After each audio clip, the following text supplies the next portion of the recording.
people that are in the position to actually know the people's names on the list, those people are probably in trouble. Yeah. Because that's a crazy piece of information to have. Look. No one's been tried. No one's been brought. No one's been discussed.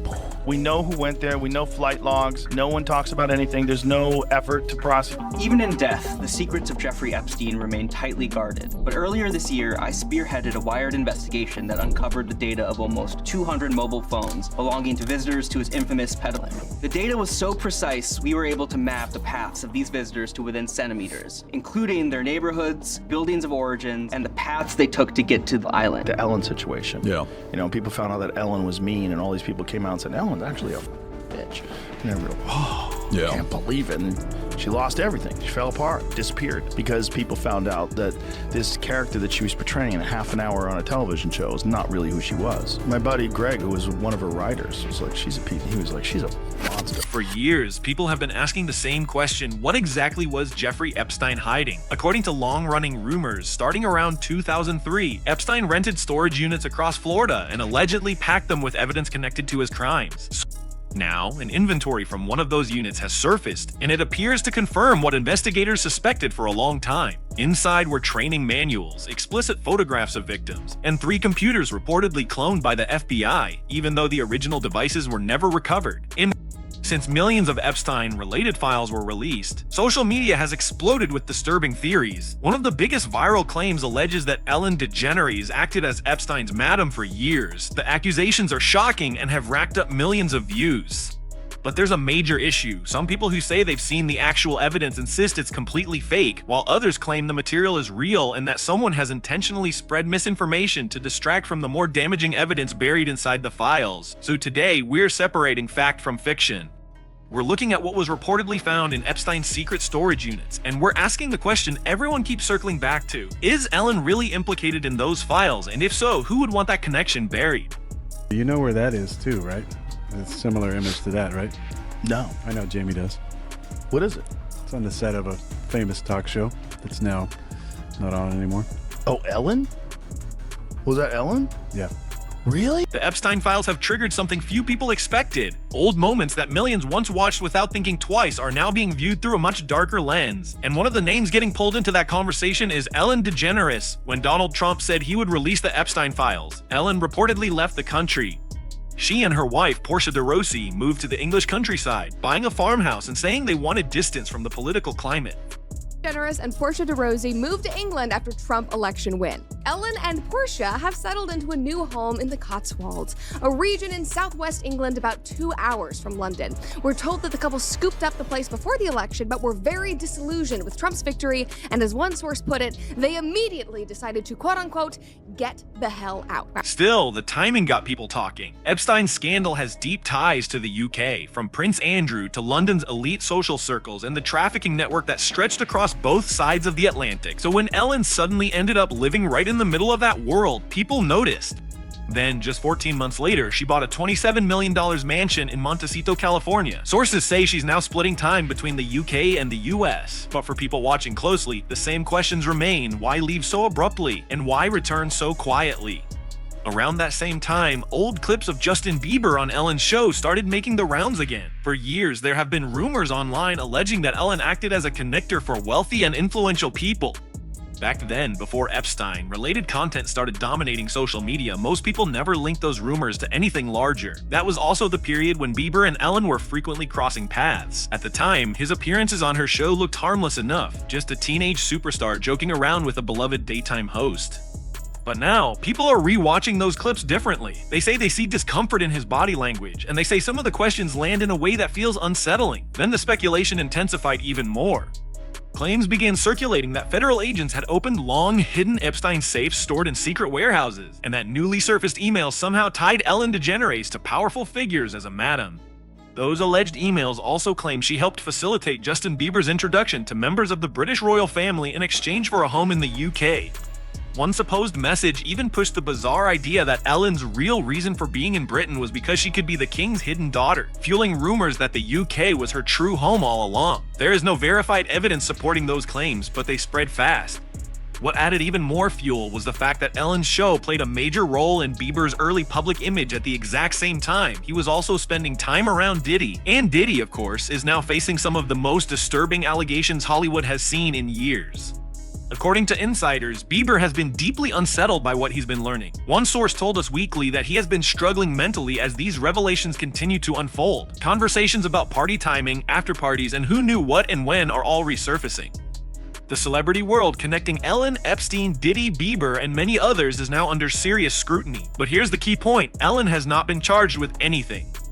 Her name does appear in the files, but in the form of media clippings and forwarded emails, not criminal confessions or direct logs of wrongdoing. Even so, public opinion doesn't always wait for hard proof. And when it comes to optics, Ellen's sudden departure, her quiet return, her old Bieber interviews, and her connections to Diddy have created a pattern that millions of people are now studying for themselves.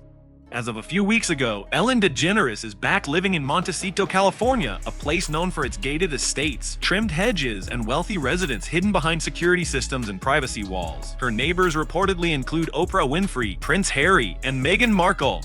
And here's a detail many people overlook: Epstein's network was said to be active in Montecito too. His power was never just about money, it was about access. Access to influential people, access to media, access to those who could open doors that money alone could never buy. And when you start looking at the overlapping worlds of Hollywood, London, and royalty, the question becomes harder to ignore. Where do the coincidences stop and where do the connections begin? Back in 2019, Ellen and Portia were photographed at a Dallas Cowboys game sitting beside former President George W.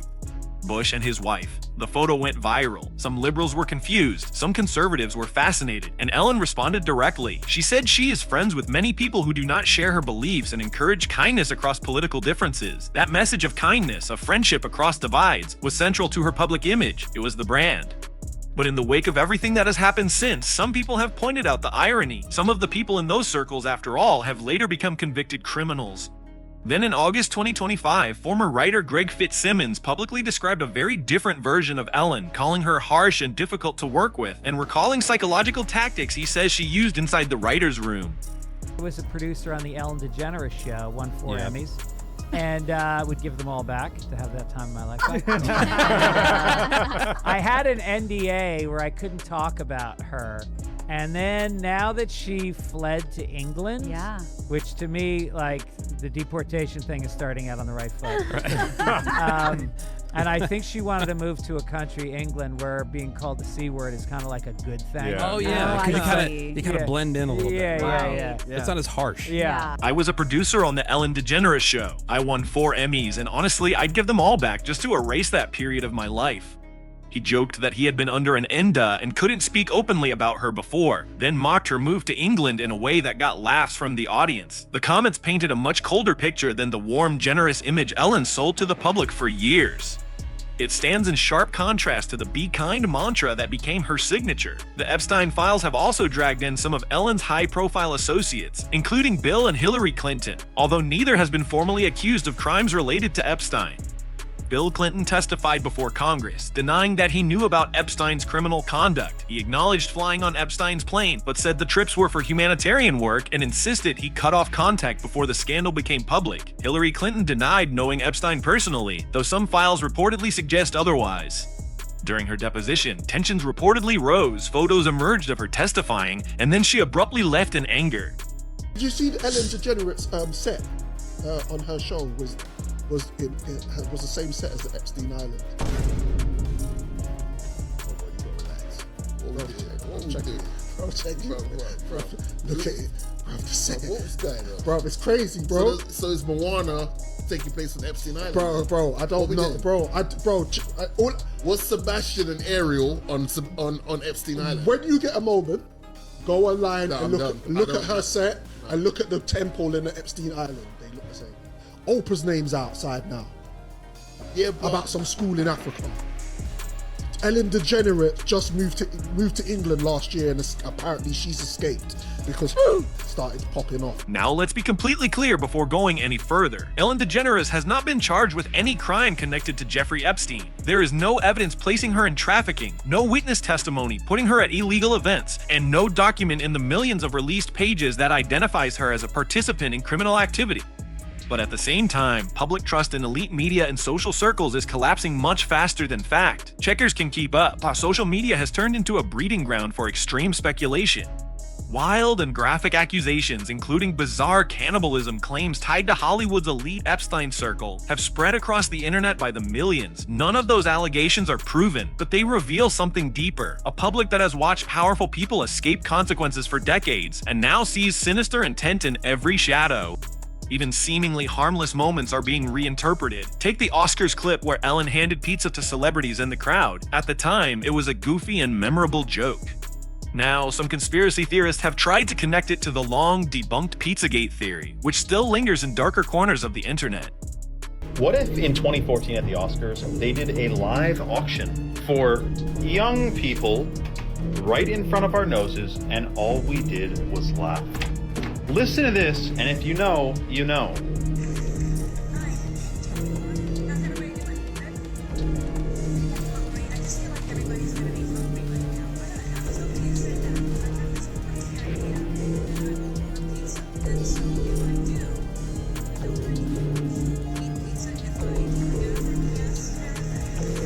What was once just a pizza joke has, for some people, become a symbol of something sinister. Other speculation has tried to link Ellen to the tragic death of actress Anne Heche.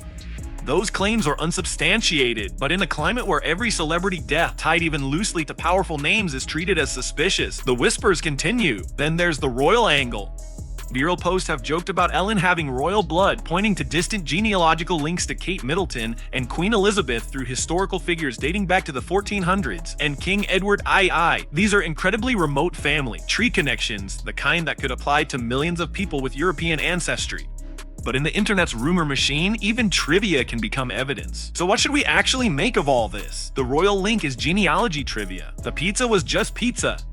And yet people are still going back through old footage, questioning how young stars were treated, scrutinizing the behavior of powerful adults, and looking at moments they once dismissed as harmless and wondering whether something was missed. Right now, the Epstein files remain incomplete.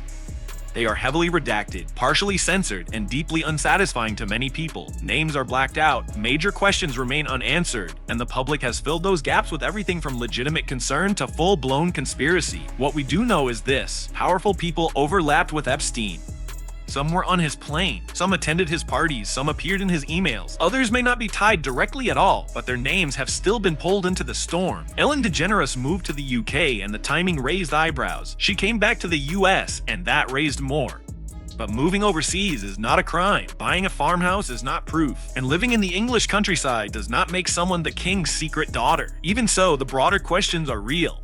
Why do powerful names so often appear near each other in emails, on planes, and at private events, only to disappear from the record once scrutiny begins? Why do young celebrities like Justin Bieber so often end up at the center of elite social circles, exposed, vulnerable, and then silent about what they may have seen?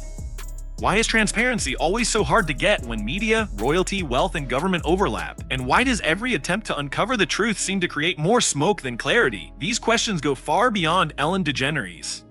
They point to a larger system, one where access functions like currency, where secrets equal power, and where the public is left guessing about what really happens behind closed doors. The files are incomplete, the full truth is still not on the table, and maybe it never will be. So are these just coincidences? Or do they reveal something more hidden inside the elite social structures that shape the world around us? The answer is still unclear, but the push for transparency, accountability, and truth is far from over. What do you think? Coincidence or concealment? Let me know in the comments. Until next time, bye.